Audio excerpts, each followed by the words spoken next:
How to recover deleted Telegram messages, chats, pictures, and videos.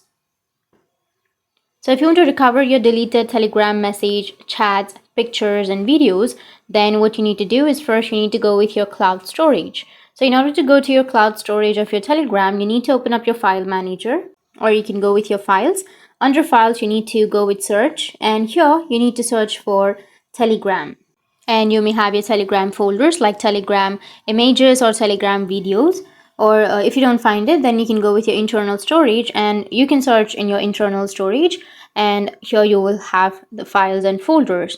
But if you can't find your deleted messages, pictures, videos, and voice on your internal storage, then the other way is you need to go with any browser. Like for example, I'll choose Google Chrome, and here you need to search for Telegram support.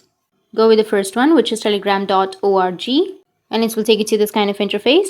Now you just need to simply describe your problem. You need to write, hello Telegram support team, unfortunately I have deleted lots of my chats and I don't see the save option, so please help me recover my data as soon as possible. And after that you need to enter your legal full name, your email address, your phone number with the country code, and submit. Once you've submitted, then your problem will be fixed. That's it, and if you have any questions, feel free to comment below. Thanks for watching.